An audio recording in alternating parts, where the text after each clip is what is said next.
Okay.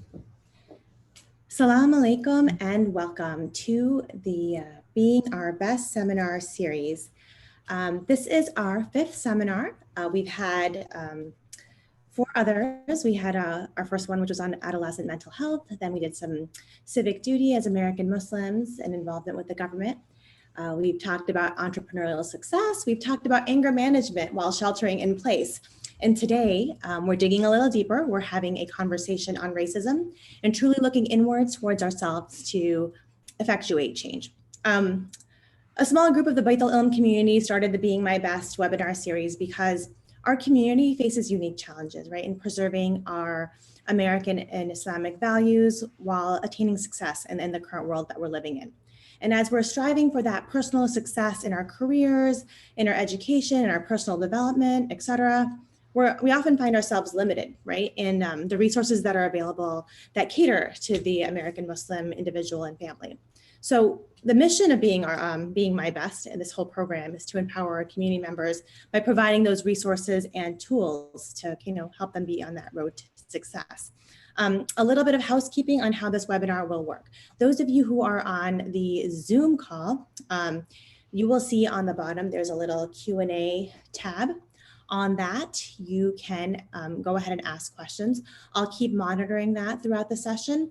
And when we get to the second part of our presentation, we will ask our amazing panelists, who I'm going to introduce very shortly, your questions. If we do not get to your questions, understand this is only a 60-minute session. We are doing our best to get this conversation started, but we do have a lot of ground to cover, and we will do our best to get to everyone's questions. Our topic today, right, it's this conversation on racism. And, we're going to have a small moment of honesty before we get started. Many of the topics we choose are, things that we find are current needs, and they're not often new needs, right? Racism didn't just happen. It's been existing for centuries. And today we're specifically speaking to the non-Black Muslim community. And to any Black community members listening, we welcome your feedback, but this is truly just a conversation starter. We're not going to solve the world's problems in this 1 hour session, but it does give us a chance to educate ourselves, dig deeper within ourselves, position ourselves in a method to be a better ally to those around us and in the country we live in, right, and understand what's happening. Recently in current events, we hear the names, now the names are so many, right? George Floyd, Breonna Taylor, Ahmaud Arbery, who are doing simple things like, sleeping in their home or going grocery shopping. And we hear stories of people, getting an ice cream cone. Really unjust results for the actions being taken. And, it really makes us want to think about the corrosive effects of racism in our society. And when I keep saying about reflecting within ourselves, I'm talking about, those moments about, and I hesitate to say this question, but I'm going to say it, am I a racist?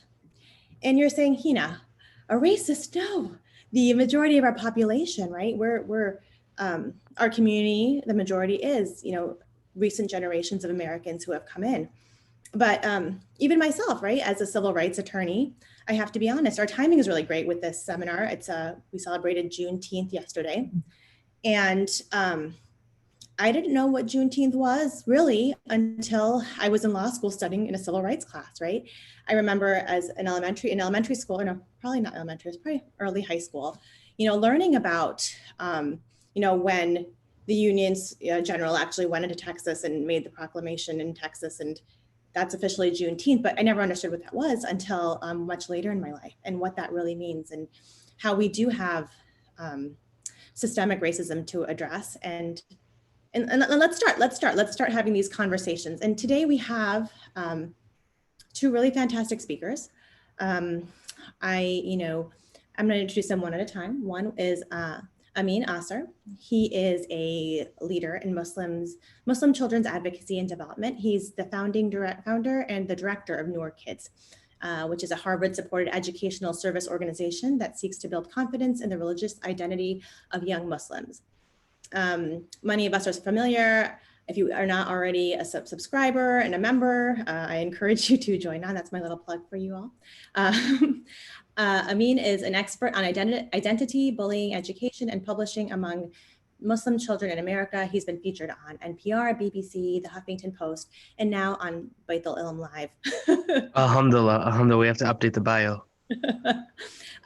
He began his career in business management, working for Fortune 500 companies such as 3M and Target, and he earned his MBA at the Haas School of Business at UC Berkeley, where he specialized in faith-based social enterprises.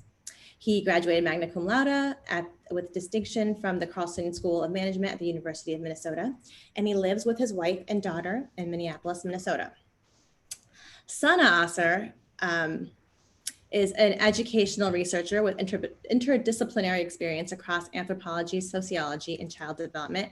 She earned her master's in education with a focus on equity and social justice at San Francisco State University, and she was recognized with the university's highest honors for original research related to identity development among 5 to 9-year-old Muslim children in North America.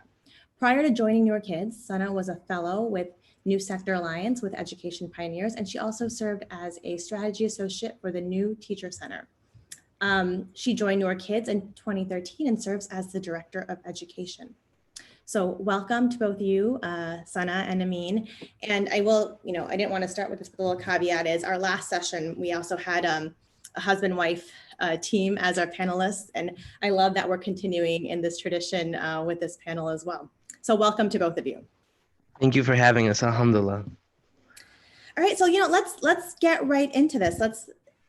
Let's talk about these issues. Let's start with how we speak about the experience and our word choice. So as we're, delving in, maybe some of us are going to protest, some of us are speaking to neighbors, some of us are having conversations within our own communities. What about word choice, Sana? Like, what's the right word to use, right? Do we say my Black neighbor, my African-American neighbor? How do we distinguish that kind of word choice? Bismillah, thank you so much for having us. Yeah, this is a great question, and I love to start off with this one because I think that often what prevents us from having these types of conversations is not knowing what words to use and to kind of, feel uncomfortable with the words that we're using. The challenge here is that there isn't really a right or wrong. There isn't like one word that is like, the word to use. It sort of depends. It depends who we're speaking with, what they prefer. For example, if we're speaking to a neighbor that is, a Black family, we can ask them, what do they prefer to identify themselves as? However, in the literature, oftentimes in the research, you'll notice that the word Black is used just because it's a little bit more inclusive, because not all individuals with a Black skin tone are from Africa. They might be from Central or South America. They could be, maybe they don't identify as African American. So generally, the word Black is used. Yeah. So when we're looking within ourselves, right? Like even myself, even considering myself as being like quote unquote woke, right?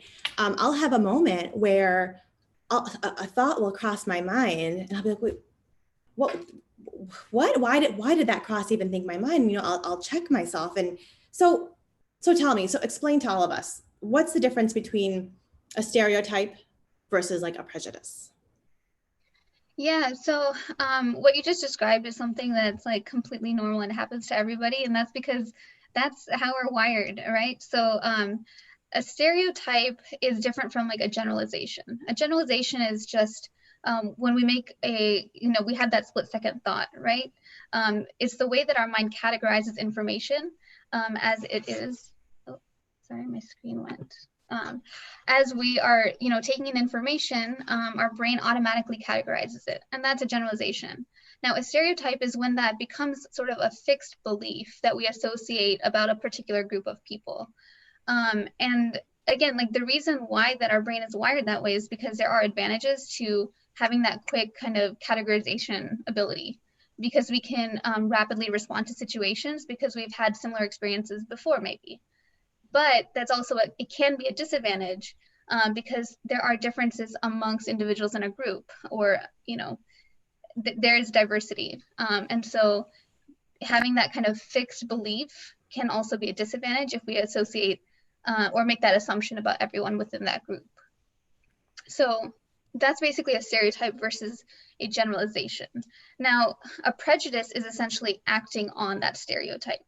So not only having that fixed belief about a whole group of individuals, but also acting in a way that corresponds to that belief.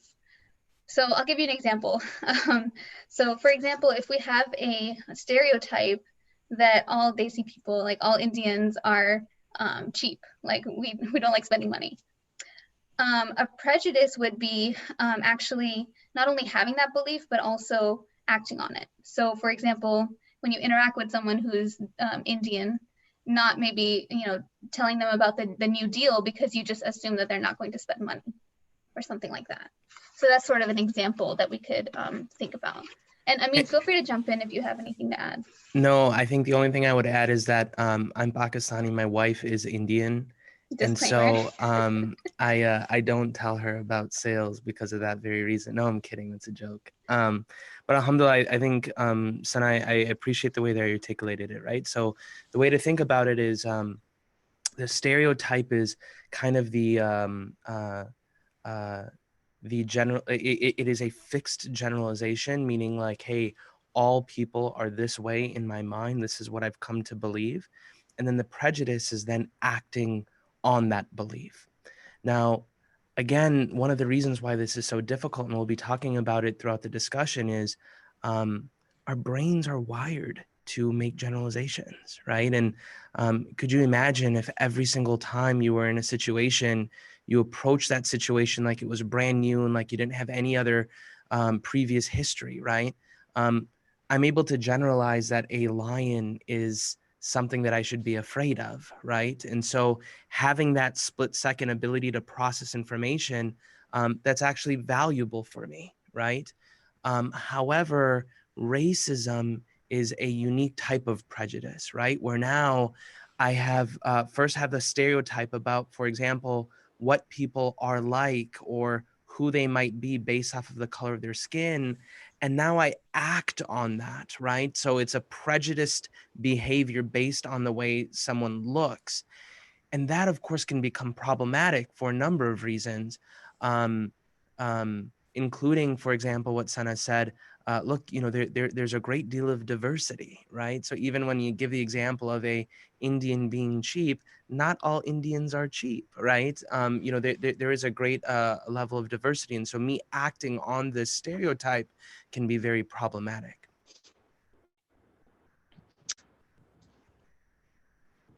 Yeah, so, let's maybe even take it a little bit closer to home, right? So to the topic we're speaking of, I like that you gave an example of a Desi experience, but, let's kind of hit the nail on the head a little bit. And so, if you're walking down the street and you see a Black man coming towards you on the same side of the street, crossing the street or clutching your purse a little bit closer to you, would that fall into an example of that?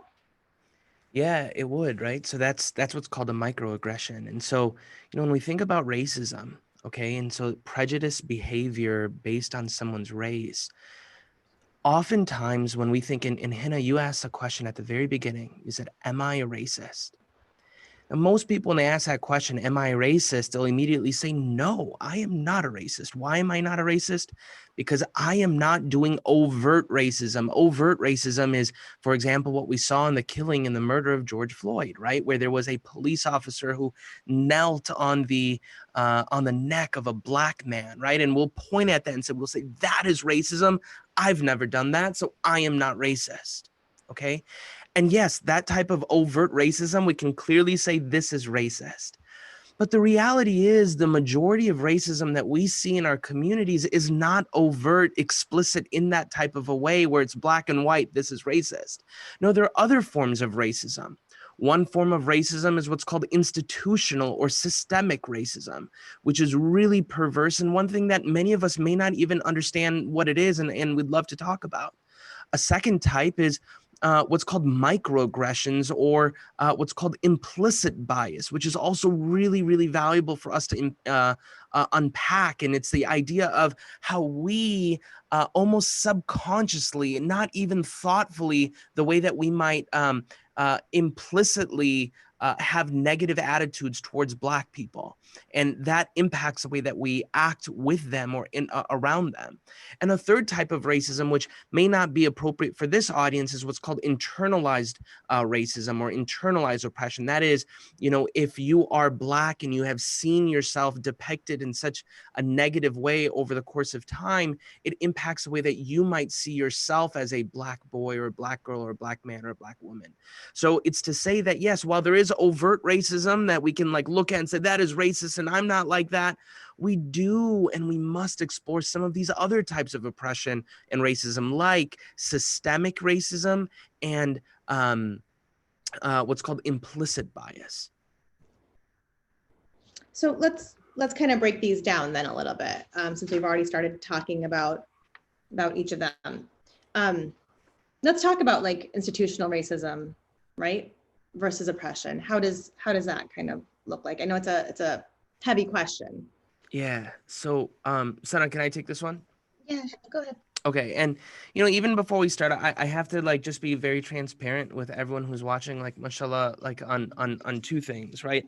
Front number one is we're really honored to be here. And alhamdulillah, Sana and I have both done a lot of really unique and interesting work with respect to research on the Black community. In the development of Noor Kids, there isn't very much research on Muslim children or Muslim identity in literature, but there's a ton of research on Black children and Black identity. So most of the research that we've done to inform Noor Kids is on the Black community. And so because of that, we're able to speak from that context. I will say, I am not Black, nor is Sana. And so in an ideal world, I do think that it is important for us to center Black voices and uplift them and to engage in discussions with them, even in a discussion like this one. But what we also recognize, especially, in talking with Hina and Brother Jawad, was that, look, we have a relationship with Beit al-Ilm, and there is sometimes a value in having these discussions internally as a community to just be honest with ourselves and explore. So I want to call that out, number one. And then number two, I do want to call out, mashallah, in my experience with Beit al-Ilm, the level of organization is very high, and that's awesome. I'm an informal person, and so I'm going to be informal, and excuse me for that. So let's talk about systemic racism or institutional racism. And this is a huge question, but let's kind of peel back. When we talk to kids about it, we always use the metaphor of monopoly. So we'll say, Hina, imagine that you and I were playing a game of Monopoly. And if you've played a game of Monopoly, you know that, there's the ability to gain property, there's the ability to build houses and hotels. And then, anyone who lands on the spot, they have to pay money, right? So imagine the two of us had been playing Monopoly for, maybe 6 or 7 or 8 rounds. And then we bring Sana into this game. Now, would it be fair for Sana? No, absolutely not, right? Because we have gained all of this property, we've gained all of these great resources, and now Sana's starting from scratch, and now she's expected to play. Of course, that is not fair. That is not equitable at all. There's no way that she's going to be successful. Now, I start using that metaphor because this is a metaphor that's used in a journal that actually talks about, well, how might we introduce this concept of systemic oppression or systemic racism in talking about it with kids. And it actually, it has a history. So when we think about Black people in America and in the story, it starts in Africa, where Black men and women lived as kings and queens. People like Mansa Musa, who was literally the richest man in the history of the entire world, whose wealth was worth over $400 billion, right? Someone who was incredibly wealthy. Black people were kings and queens, and they lived in their own societies. But in the 1600s, white men from the United States of America would go to Africa. They would kidnap Black boys and girls and men and women. They would steal them from their villages. They would put them onto ships. They brought them to America and they enslaved them. The treatment of Black people from Africa was abhorrent. Literally, it was the way in which a individual would treat today, how you would treat cattle, right? Where you would literally think about them as a number, not as a, as a person. They were merchandise. They would inspect these men and women to see how much they would be worth. That's literally what the history of our country and how white men in America treated Black people. And for nearly 250 years, and think about that for a moment, 250 years, right? So that would be my lifetime, my dad's lifetime, my dad's dad's lifetime, my dad's dad's dad's lifetime, my dad's dad's dad's dad's lifetime. The system of slavery continued in the United States of America. And finally, in about 1850, a group of Black people and some white people came together and decided that, look, this institution of slavery was abhorrent and that they must bring it to an end. And so in 1865, the system of slavery was abolished. Now, when we think about it, Juneteenth is 2 years after 1865, when, the final, vestiges of traditional slavery ended.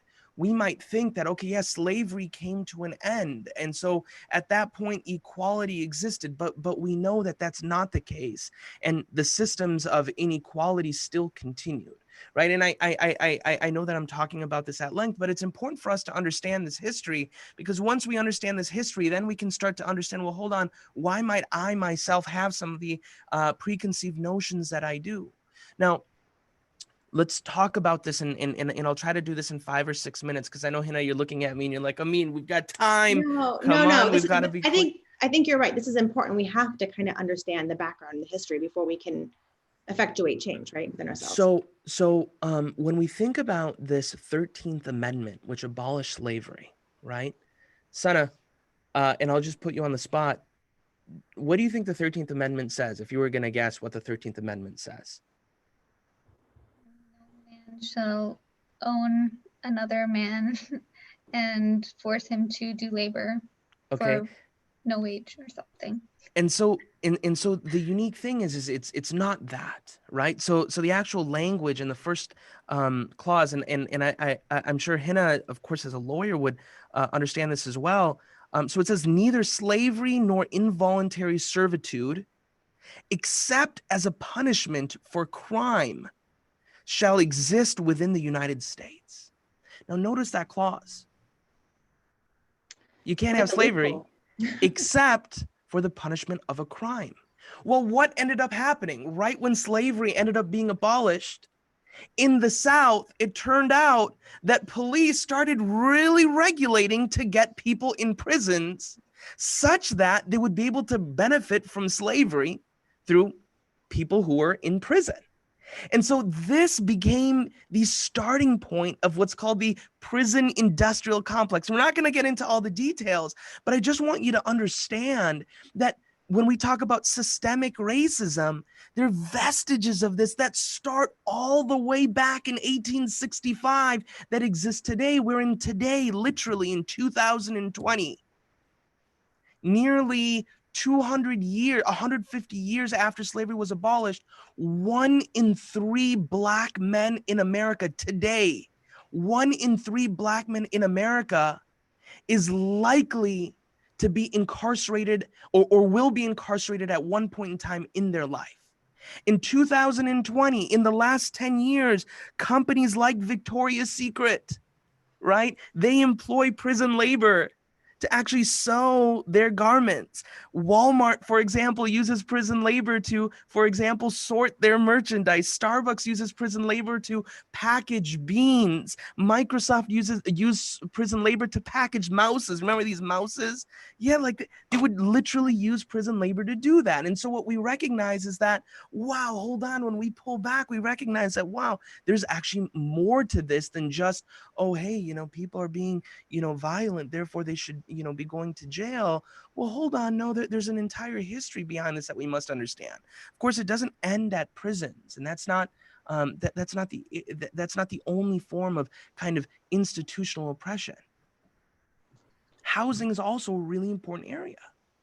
So imagine you or I was, saved our money and we decided, look, we want to build a house. And for most people, a house is the greatest form of wealth that they will ever have in their life. This isn't, the land value appreciates, houses appreciate. Well, in the history of the United States, if you were Black, you were unable to purchase homes in certain areas because of a government system called redlining, wherein people based off the color of their skin were allowed to buy homes in certain areas and not allowed to buy homes in certain areas because of the mortgage companies would not underwrite a mortgage because a Black person would buy it in a certain area. I mean, think about how perverse that is. And it wasn't until 1977 that this was eliminated.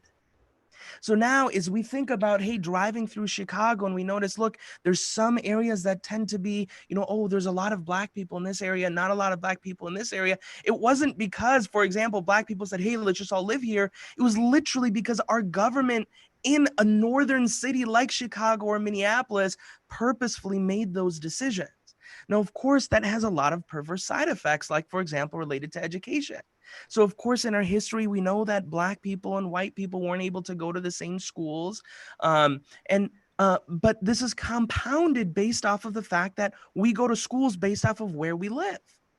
And so I'll tell you a story from me. I live in Minnesota. So as alhamdulillah, I was lucky in that my family moved to Maple Grove, which is home to Wayzata School District, which is a great school district. When I went to college, one of my best friends, his name was Edwin Bonfil. He was valedictorian at his class at Jefferson High School, which is in Minneapolis. And he and I now were in the same college classrooms. Now, it was weird to me. It was a G because we were in the same class, yet I would study for 30 minutes or an hour maybe every night. I would spend 6 hours in the library every day. And even after spending all that time studying, I'm thinking valedictorian of his class, got to be a smart dude. I would still be doing better than him on the exams. And so finally I was like, Edwin, dude, what's going on? And what we discovered was that me having gone to Wayzata High School, what I learned in the 8th grade in terms of like math and science was equivalent to what he learned in the 12th grade. This is in 2006. This is not even like 1977, right? And so if that's the case, and now we're both going to college at the same time in the same classroom, how are we expected to, compete effectively? And so this, of course, affects healthcare as well, wherein Black women, for example, with pregnancy are 3 times as likely to die of pregnancy, delivering a baby than a white woman. It has to do with banking as well. And of course, it has to do with policing. But all of this discussion, if we were to pull back and look at the headline is, right? Racism is not just, for example, the attitudes that people have, but it's the way those attitudes have now resulted into institutional policies that have been created to suppress Black people, right? Because of some of these attitudes may have been perverse from the starting point. Like, for example, when we talked about prisons in 1865 and how, in the South, they literally, bolstered policing so that way they could get people in prison. But many of these policies, even today, that are enacted, they aren't enacted because, people are like, hey, let's put down Black people. Oftentimes they're the result of implicit biases that people may have in the policymakers who are creating them. So I know that was a long discussion. And there's much more to be said. I'm curious to see what kind of Q&A we have. But I hope that made sense. Yeah. And as a reminder to our participants on Zoom, there is a little Q&A icon on the bottom. I see some questions coming in. Feel free to tap in on that and send your questions in for both Amin and Sana. So that history was important. It's great to understand. And there's a really interesting documentary, and we'll create a resource list at the end, including the Newer Kids videos. But there's a documentary on Netflix called 13th, which does a nice deep dive into a lot of things you were talking about with the system of how the jails work, and just how the 13th Amendment, even though it abolished slavery, we have the systemic racism that continues on and on. Now, and Hina, can I just add one quick thing right here? I think it's really important for us to have this context, because I think for and I'm speaking for, you know, my own experience as well, you know, as immigrants, sometimes we have this mentality that you come to America, you work hard and you succeed. You're in charge of your own success to some degree.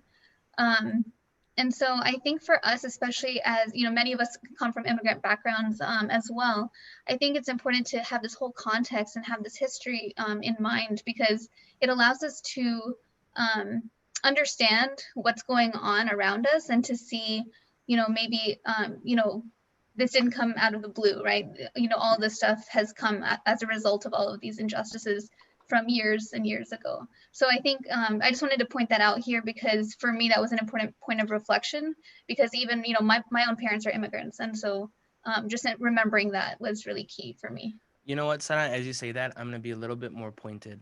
yeah. Though oftentimes, right, you know, and I've, mashallah, had conversations with many people, some older, some younger, but, you know, when you talk to someone who's older, they might say, you know, so in the case of George Floyd, you know, being killed, he said, Mother, you know, he was a thief, you know, or, you know, Mother, this is the way that, you know, I've interacted with Black people, and this is the way that Black people are. You know, I've seen this myself. Okay. And these are real, for example, attitudes that we might have. Now, when someone articulates something like that, there's two things that are really critical to understand. First, it's being thoughtful to say, well, hold on, let's double click. If we were to accept that, you would say, yeah, this is how they are. The question is why? Like, what has led to this point? So one of the metaphors that I draw that I think a lot of Muslim people who are Desi understand is when we talk about the plight of Indians or Muslims in India, right? So when you think about Muslims in India right now, Muslims in India are relegated to literally you know, there was a report that was recently done in India when they discovered that, you know, there was a caste system in India. The lowest caste was the untouchables. On the whole, the quality of life of Muslims in India is actually lower than that of untouchables in terms of their healthcare, in terms of their education, in terms of their wealth. And so what ends up happening is that many people who are not Muslim in India might say, well, this is the way Muslims are. Muslims are this way. And we know that, no, Muslims are not this way. Muslims have been put into this situation in India. Now that situation is so perverse that it continues, because if nothing is done to help rectify the situation, you know, how is this going to change? So number one, understanding the history helps us, number one, build a understanding of, well, why might some of the realities that we see today exist? And then number two, we also must question and say, look, for someone to say and have a fixed generalization to say all people are like this is just grossly inaccurate, right? All Black people are not a certain way, in the same way that all Muslim people are not the same way, or all Pakistani people are not the same way, or all Indian people are not the same way. That's just wrong. That's an inappropriate generalization for us to make. And I love that. And so let's, going along that same context, the Monopoly game you were referring to earlier, right? I often hear a response to that saying, well, I immigrated here and I wasn't playing Monopoly in America and I did just fine. You know, why, you know, and so understanding the history helps us understand why that's not a fair statement. But let's break it down a little bit. Yeah, I mean, but you were playing Monopoly though. Hannah, I saw you. You would pick the ship and the thimble. And I'll be honest, when you were playing the bank, I don't know. I mean, I saw some $50 bills missing. I'm not gonna say anything. No, I'm kidding. But look, yes, you were playing the game, even if you weren't playing the game in the United States of America. Let me explain why. Okay. My wife's, for example, family, and I like using my wife's family because mashallah, her family is very unique, right? So her family, they carry the name Arastu. Okay, Arasta was a title that was given to them by um, uh, the Nizam of Hyderabad. Okay, so what happened? So her family, they have a number of claims to fame. One of which is the first ever Indian doctor in the United States of America is from their family. Okay, so let's just think about what must have happened in order for this to exist. And this was about 100 years ago. Was it just that this man one day woke up and said, you know what, I'm going to be a doctor and I'm going to come to America? That's not how the story goes. About 4 or 5 generations ago, Arastu Yarjong, he decided to pursue medicine 4 or 5 generations ago. And because he decided to pursue medicine and, gained experience in medicine, it turned out that his children decided to pursue medicine, and his children's child decided to pursue medicine. And it turns out his child's child's child ended up not only deciding to pursue medicine, but because of that legacy, was afforded the opportunity to come to the United States and be the first ever Indian doctor in the United States of America. Right? So it started 4 generations ago. Now imagine for a moment if Arastu Yarjong 4 or 5 generations ago was enslaved, and his son was enslaved, and his son's son was enslaved, and his son's son's son was enslaved, and his son's son's son's son was enslaved. And then they decided, look, I want to pursue a career in medicine. Number one, would that individual even be able to, coming from this background, would they be afforded the same opportunities? Of course not. Would they have the same resources available to go to medical school? Of course not. Would they have the same access to mentors? Of course not. Would they have the same access to loans from the banking institution? Of course not. Right? So even if someone says, well, hey, we're new to the United States and we did this, likely your family was not enslaved in India or Pakistan. Yeah, they were playing Monopoly on another board and got to bring all their hotels and wealth with them.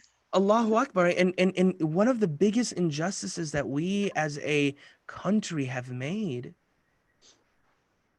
and I don't want to draw a parallel in this way, but I will, just because there isn't a better parallel that I can think of. When I think of how abhorrent the system of the Holocaust was, I'm able to have a vision of it. Why? Because of the level of media that exists about it, right? I've been able to see movies to know that the Holocaust was abhorrent. Yeah. The system of slavery was like the most disgusting chapter of it's like a stain on the history of America. Can you imagine these slave owners would investigate, women as if they were property and sell them? They would literally, they would force a system of breeding of men and women, and they would own the child. It didn't matter if a husband or wife was married, the slave owner could engage in whatever pleasureful relationship he wanted to. It didn't matter. And if there was any dissent, that dissent would be broken in the most physical way possible. I mean, this was disgusting. And this occurred for generations in our country, right? So when we realize this history, hopefully it begins to build a level of empathy, which is one of the important pieces in rectifying our own attitudes. Yeah. So, piece 1 is like understanding and educating, right? 2 is developing that empathy from that education, understanding. And I think 3 is really taking a close look at yourself, right? Like your own implicit biases, and do I even have a bias? Like, how do you figure that out? Sana, do you want to talk about this briefly? Like, yeah, even like, like we often say, oh, I'm colorblind, I don't see color, or, all those comments we hear, or, hashtag all lives matter, not just Black lives, right? How does that all play into, the bias that we may be holding within us? So on this point of like being colorblind, this is something that we might have heard, and it sounds great, like at the surface level, but in reality, you know, we can't be colorblind. There's just no way that we can be. But even and there's a reason, right? I mean, like Allah has created us with all of our diversity because there's good in that, and we should be appreciating that diversity. You know, even if, for example, you know, there have been actual studies done on trying to develop this colorblind mindset amongst children to see if, you know, that results in a better outcome. And it's interesting because there was actually a study done, and what it said was that students that were exposed to a colorblind mindset as opposed to what they call a value diversity mindset, they were actually less likely to be able to identify even overt instances of racial discrimination and to actually like report these types of injustices. So it kind of removed their ability to see these wrong, you know, like wrongful treatment of, for example, a fellow student, and to actually identify that, you know, it was discrimination based on a, you know, race, for example. So it's, in the end, even if you're trying to kind of inculcate this colorblind mindset, it's not productive. What's instead better is to have an appreciation for diversity and to be able to recognize that, you know, everyone has their individual strengths and things like that. Again, that's not easy to achieve, but at least we're not trying to go against our like natural, the way our brains are wired, like we were talking about, that allow us to see the difference and to see those differences as good rather than bad. Yeah, I mean, did you want to add more about implicit bias? I think you had some like personal example as well. Yeah. So when we think about, okay, so what is an implicit bias? And I want to just, before I even talk about implicit bias, I want to kind of underscore this in bold and italicize it, because as I think about, you know, the purpose of this discussion today, and as I think about, okay, what is one thing that can happen today, you know, for everyone who's watching this with the idea of, you know, growing as a human being, and that's the purpose of this, as I understand, it's to recognize our own implicit biases. So I believe that this is important. So before even defining implicit bias, let me give you an example of it. Yesterday, I was having a discussion with my brother, Muhammad. And he said, you know, Amin, I was talking to the CEO of a large organization called Feeding America. And the CEO told me something, and I actually wrote it down. The CEO told me, people who are successful expect to win. He said, you know, the CEO told me people who are successful expect to win. And I thought about it. And I said, Muhammad, do you think he is right? And he said, I mean, the CEO wasn't a man, the CEO was a woman. But did you see how even in my language, I assumed that the CEO was a man? Mm-hmm. I used the pronoun he. I said, did you think he was right? That is an example of my own implicit bias, right? Even subconsciously, not overtly, I had in my mind, because of the language of a CEO and my own programming about who a CEO is, assumed that this person was a man. And so an implicit bias is a attitude or a stereotype that affects our own beliefs or on our own actions in a unconscious manner. So in a way that we're not even thinking about. And if you can imagine then, right, like Sister Hina mentioned, right, what are examples of this? Right? Examples when we specifically think about race, you know, if I'm a doctor and if I have a Black patient, might I assume how, you know, they got these symptoms? If I am walking on the street and I see someone who's Black, do I clutch my purse and I assume criminality?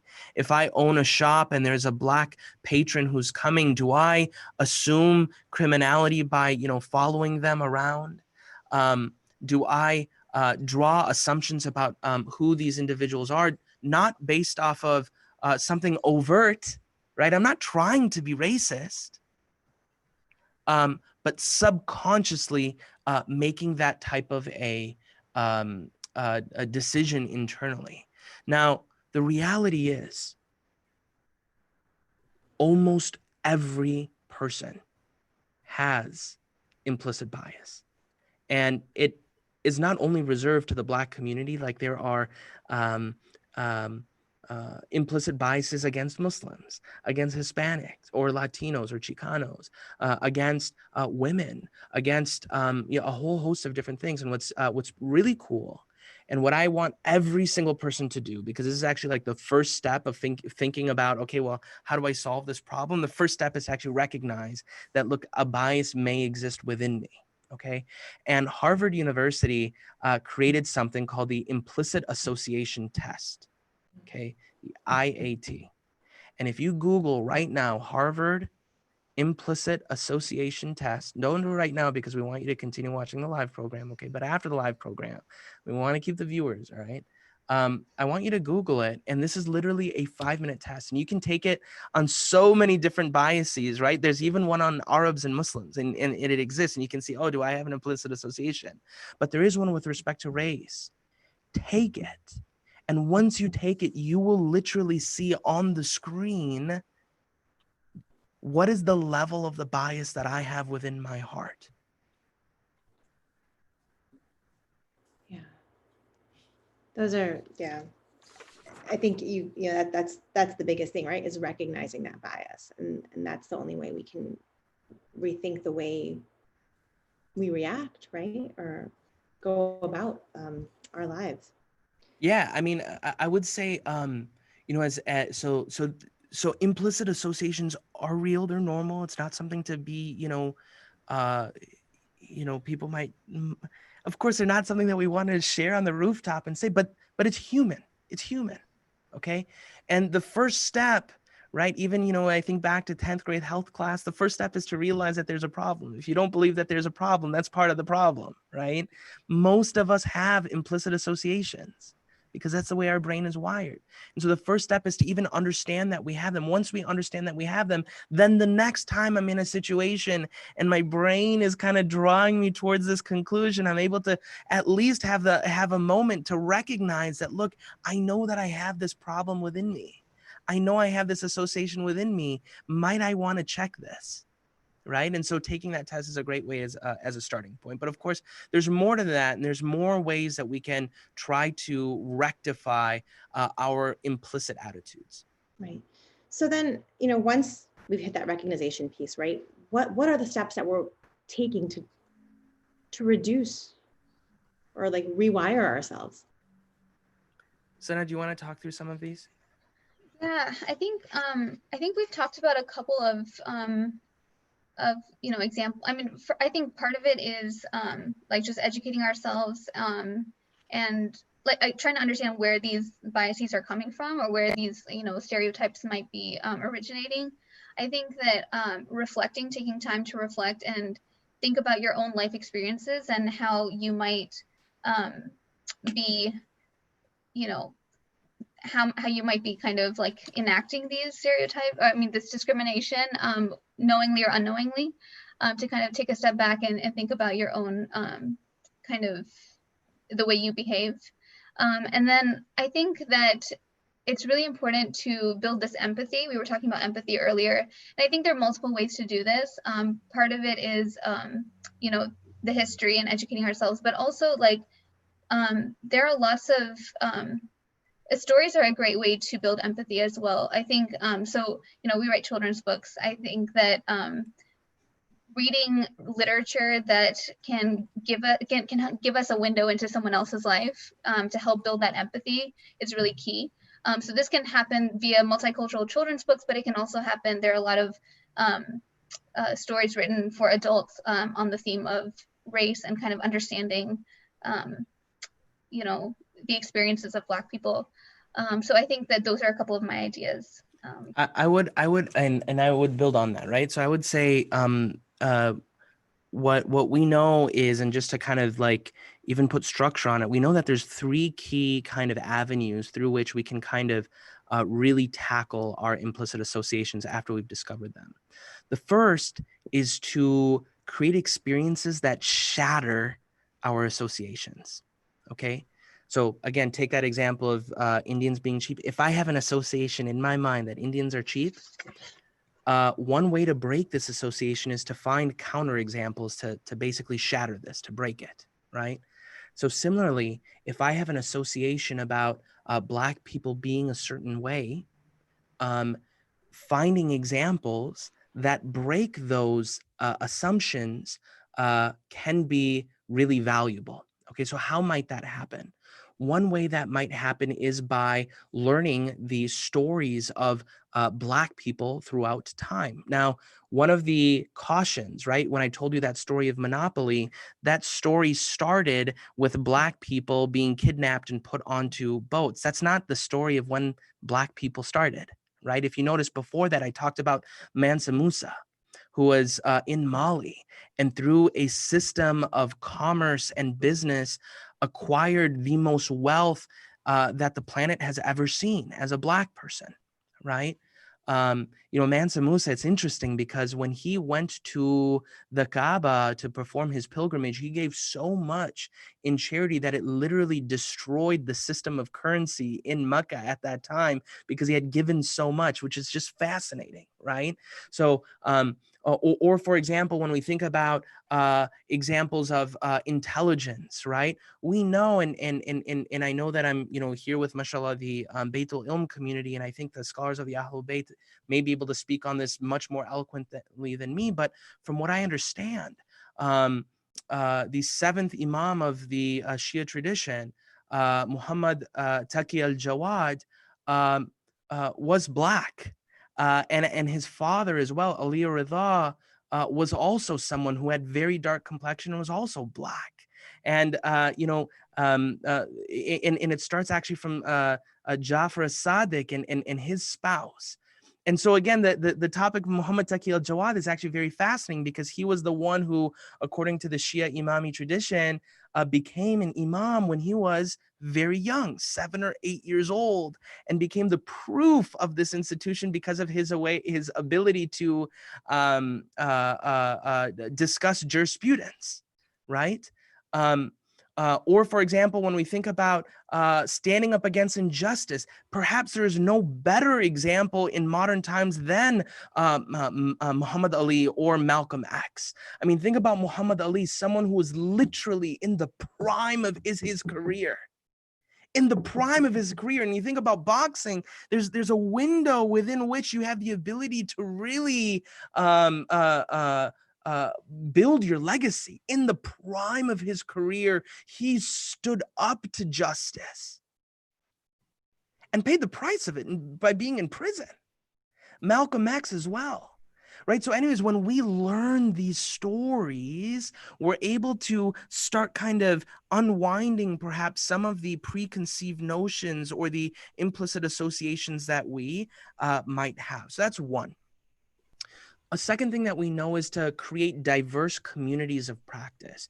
Communities of practice is a term that's used in education, which is the sum of all of your social interactions. Okay, so when you think about your kids, it is like the summation of where they go to school, where they go to Sunday school, where they go to karate class, who comes over on Friday and Saturday night, so on and so forth, right? It's a summation of all their social experiences. What we know in the literature is that when people have a diverse community of practice, right?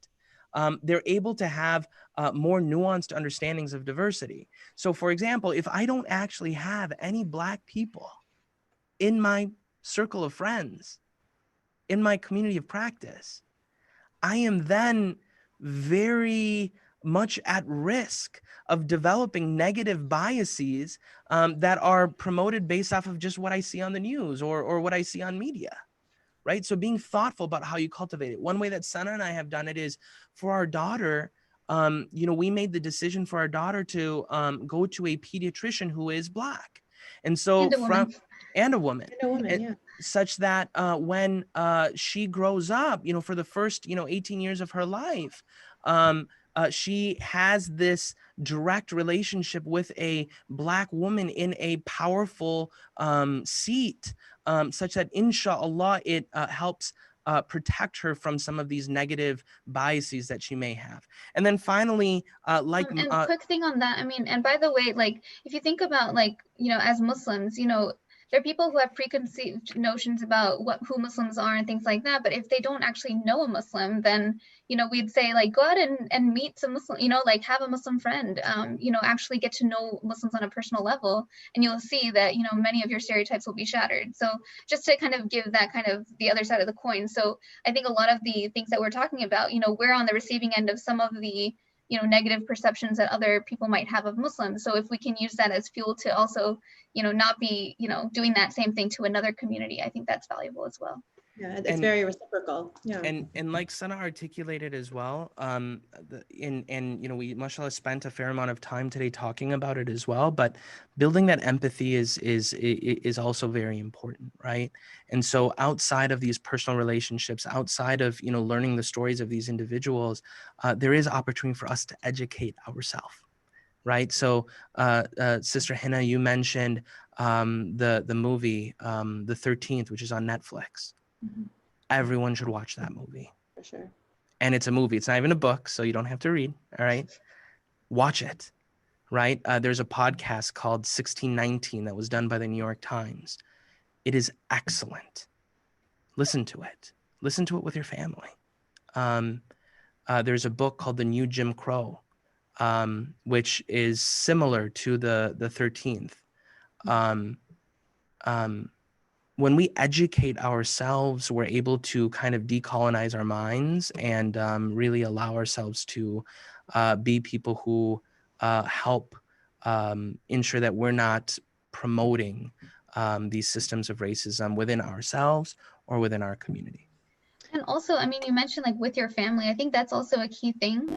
So, you know, I think that after we've done some of this internal work as adults, you know, as thinking about our own personal experiences and educating ourselves and all of these things, our own implicit biases, I think it is important that, you know, we do have conversations with our kids, you know, in appropriate ways, of course, in a very delicate way, but we do have some resources as well that we can, you know, share with whoever's participating right now, because I think it is important. Kids are very perceptive. They know, they can hear what's going on in the media. They see these images. They probably are asking questions as well. And so I think it's important that, you know, we use this as a starting point, but we do also engage our kids in these conversations. And as follow-up to this session that we're having here, you know, we as a committee will reach out to our kids and use our own resources and put together a nice resource list that we will have on the Baitul Ilm website, inshallah, and we'll send out an email about that as well.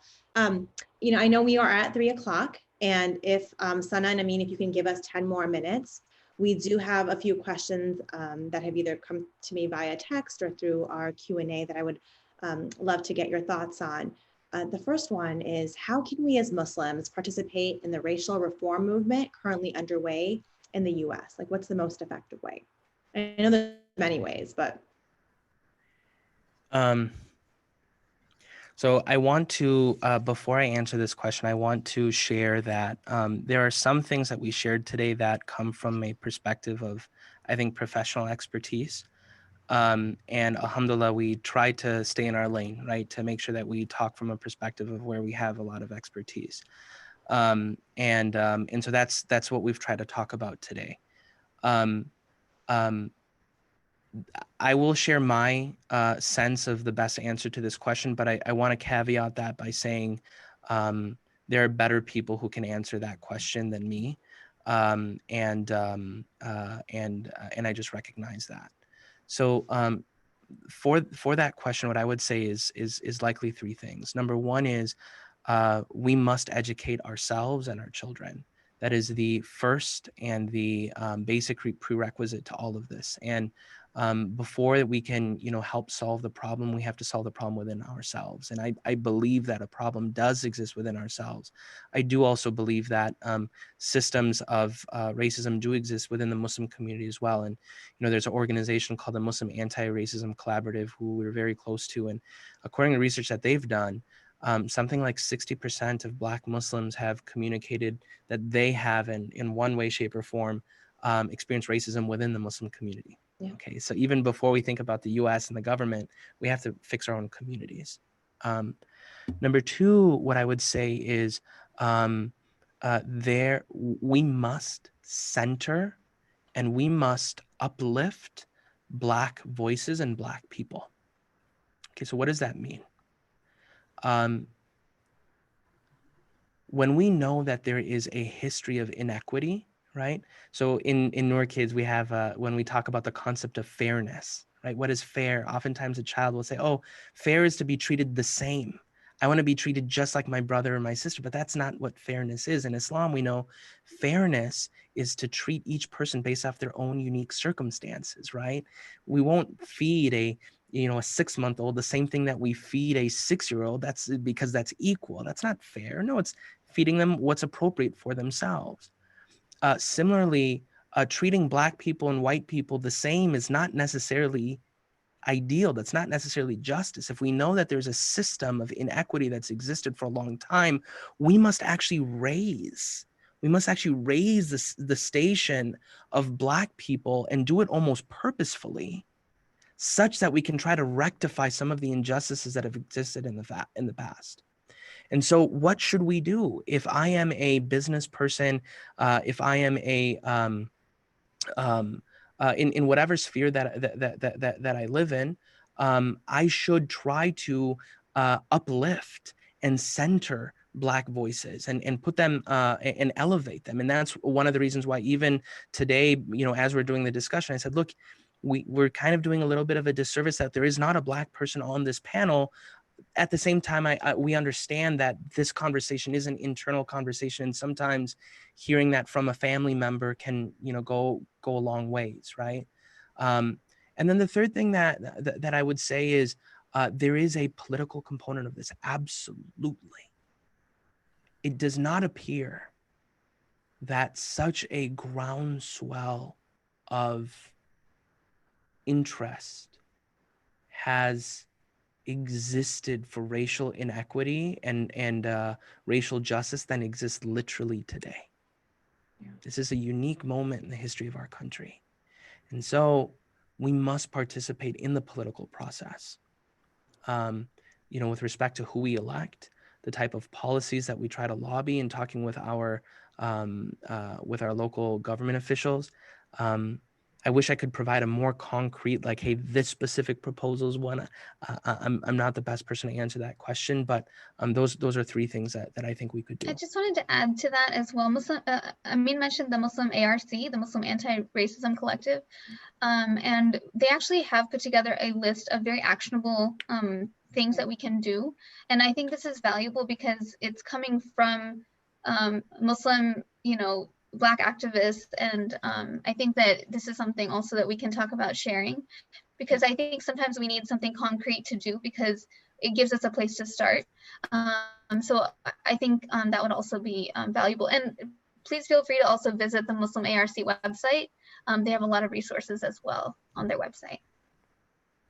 Yeah, and I think another important thing you mentioned is listening to Black leadership, and we have Black Muslim leadership in this country that's doing really good work. I have a couple other questions if you guys are okay with just taking two more. I'm going to try to summarize this a little bit.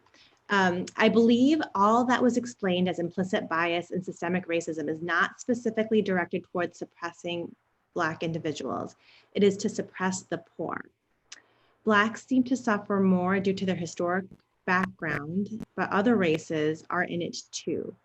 Is it the capitalism that has us where we are today? What are your thoughts to counter-argue this? So what I would say is, again, before I want to caveat this. This is from my perspective. There perhaps might be other perspectives as well. The question that the person asked is, they said, how would you argue against this? I wouldn't actually argue against this. I would say that these problems are what we call intersectional. Okay. When we say intersectional, we recognize that there are various elements of our identity, right? And so, for example, I'm not just a man, I'm also a Muslim, I'm also an author, I'm also a father, right? So there's, I'm not just one thing, right? And so, of course, this conversation, it has many unique caveats. And And so the question is, hey, is capitalism part of the problem? Well, look, when we think about something like prison, yes, absolutely. I mean, think about this for a moment. Our prison system in the United States of America is private. Okay, so what that means is our government pays the private owner of a prison for each inmate that they have. And if I'm a private company that's seeking to make as much money as possible, I would benefit from having a lot of people in prison because I will get more money. Well, then when that ends up happening, it turns out that prison ends up getting their food from Cisco and Aramark. And so because there are, some 4 million people in prison in the United States of America, that's 4 million food elements that Cisco and Aramark gets business for. And then there's the person who makes the clothing for them. And then there's the person who supplies them with temporary labor. And there's a person who does the HR. And then there's a person who does, the benefits. And when that ends up happening, what we discover is, wow, this entire business of prison becomes too big to fail. If this goes away, our economy would actually fall. And so, yes, is capitalism part of the problem? This is one of the things that we have to, of course, investigate and look into, and we would agree with that. But one thing that we must be aware of today in 2020, in my perspective, there is no people that I am aware of today in 2020 who have experienced the level of hatred and racism as the Black community. Sometimes, Muslims will say, oh, but I'm Muslim, I've experienced racism. Yeah, you've experienced racism, but your forefathers were not enslaved. Your forefathers weren't enslaved. Let's be real. Okay, so we should not develop a false equivalency to say, my plight is the same plight as others. Perhaps we have empathy for it, but no, we have privilege. We've been very privileged given that we did not come from that circumstance. And so we should not, and I would refrain from creating this level of equivalency. And I wonder what the value is in even having that comparison. Yeah, no, I agree. I'm going to do one more question just because of time. Well, maybe we do two. One is, I think this is a quick answer. So I have somebody asking about confronting a family member about their bias and speaking to them. One of the things they're asking is, when this family member is speaking, they're always saying, starting the sentence out with this white woman or this Black lady. The question is that appropriate? Is that racism? Should I be correcting that? So I have a perspective on this, Sana. I wonder what your perspective is first. I have one too, but I'll keep mine to myself. I'll let the experts dive in. Well, it sort of depends on the nature of the conversation. What is, coming after that. I think that, that in and of itself is not racism. It's identifying, where, the language is coming from, or where, whatever happened in that situation. So I think in and of itself, it's not problematic, but I think, again, like Amin was saying, we all have implicit biases that we need to contend with. And so I think that, this conversation should not stop with us. It's something that we should be extending to our family members and trying to engage in, trying to get everyone on board with, educating ourselves, looking at our implicit biases, taking those tests and seeing where our biases lie. So I think it could be a starting point for maybe, further reform within ourselves and our families. That's what I would say. I'm curious about you now. Yeah, mashallah, Sana, mashallah, my wife is so smart. I love my wife so much, mashallah. No, I was going to say the same thing. It depends on the intent, and it's difficult for us to appreciate the intent, right? So, look, we don't live in a colorblind world, right? Diversity is real. We are different people, and it's okay to talk about those differences. That's okay. The question is, what's the intent? Am I doing it with an intent to communicate a prejudiced point of view, or am I doing it, with the perspective of just describing the situation? But I applaud the questioner for trying to recognize things happening within their own home and wanting to have those conversations, which can oftentimes be difficult. I have one, this is the last question, but I think it's going to be, and we may not be able to answer it given the time constraints, but it's a question on the intersectionality of race, gender, socioeconomic status, and other social factors that kind of play into it. And I think, we've talked about that a little bit through this discussion. Yes, all those things do intersect race and do come into play. I don't know if either of you want to add a quick 20 seconds to that. And I really do mean quick because I am, Yeah. I feel So, like, so it's not yeah. a simple question to answer, but Yeah, no, and I think maybe provide resources. it's a really eloquent question. I think it's a very good question. I would say that my response to this is very similar to the question around capitalism, right? This is a multivariate problem, and there are unique nuances as well. 100% there is a class element of this, wherein we like to believe that there is a mobility in economics. We like to believe in the American dream that, you know what, if you pull yourself up by the bootstraps, you will be successful, you work hard, so on and so forth. We like to believe that. But if someone is, for example, born into a area wherein their education system is broken, wherein poverty is rampant, wherein there is a food desert and a whole host of other variables, it doesn't really matter how hard you pull yourself up by the bootstraps. I shared my friend Edwin.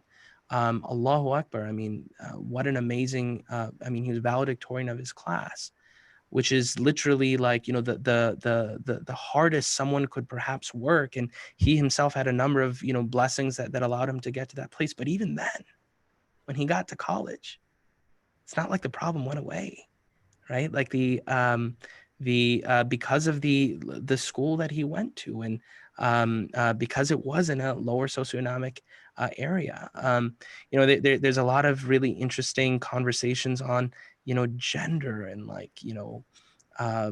specifically the impact of racism on, for example, people who are kind of have a fluidity with their gender, for example.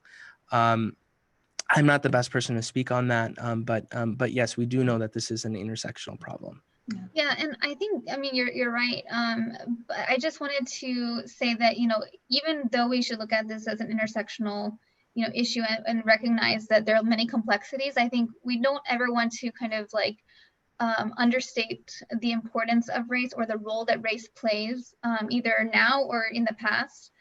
So I don't want to diminish the role of racism or racial inequity, because I think traditionally it's been something that we kind of underplay in talking about some of these other issues. And so I think we're trying to kind of recenter that as something that we really need to dig deep into. And that's why we're having this conversation.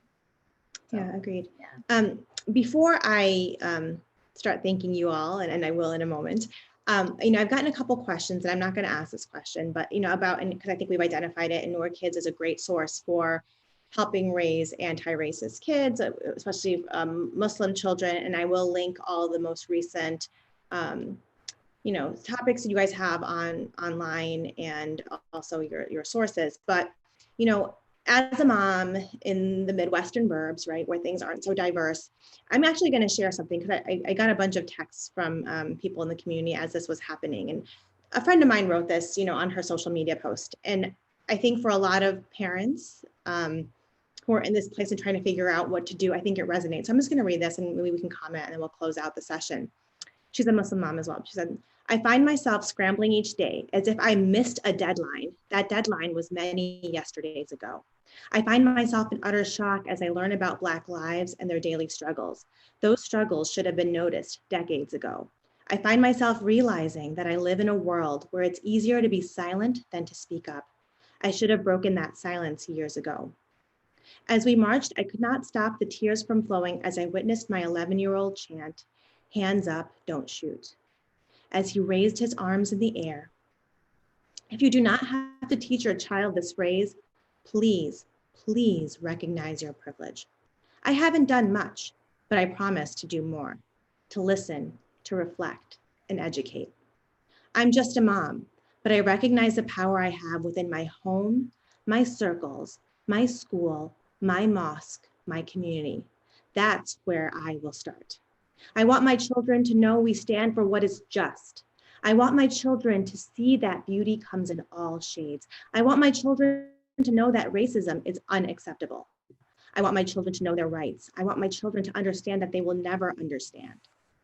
I want my children to know their privilege and empathize and fight for those who don't have it.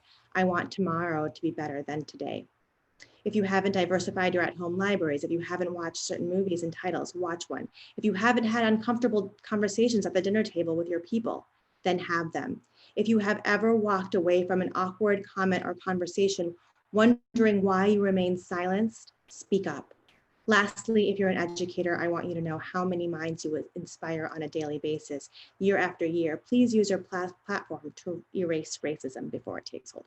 So that was a little bit long and I apologize, but I think it kind of summarizes a lot of things we spoke about, especially when coming to how to kind of fix things within ourselves, how to identify those things. And the questions I've been getting on, well, how do I do that on a daily basis? I think we've got a fantastic wealth of information from both you, Sana and Amin.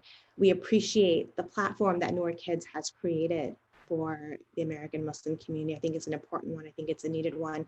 And I know how busy both of you are, and I know you have a young one at home as well, and are, you know, running this enterprise, and you still gave us, our community, some time to think and grow and learn. And we're very grateful for that to both of you. Alhamdulillah. Thank you for having us. Thank you for having us. Just two closing parts on my end. The reason why we created Noor Kids is because we believe that the mind of a child is where the revolution begins. The problems that exist in our community, like racism, are not problems that were created in 1 year or 2 years. They're problems that have been created for a very long time. And so because of that, a long-term problem requires a long-term solution. And I believe that there is no greater investment that has a higher return than that of our children, whether that relates to their development of akhlaq and character, whether it is their commitment to haqqun nas, or obligation to humanity, whether it is their genuine understanding of their beliefs, or whether that is their standing up against injustice. All that said, the single most important variable that impacts a child in any of these ways is not what their mom or dad says. It's what they do. It's how they act. It's the decisions that they make. I want to thank you so much for having us. Please keep Sana and I and Noor Kids in your du'as. If you can make a short du'a for us, I would really appreciate that. And for Noor Kids, there's a number of things that we're working on and a number of challenges that even we experience. And so keep us in your du'as, and we really appreciate your honoring us with the opportunity to serve your community.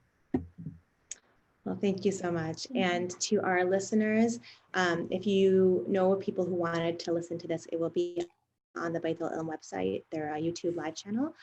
And it will also, we will also send it out in a link via email.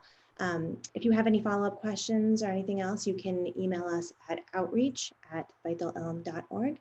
And inshallah, we will have announcements for the next Being My Best seminar series coming out soon. All right, thank you very much. Enjoy the rest of your day. Assalamu alaikum. Assalamu alaikum. Alaikum salam.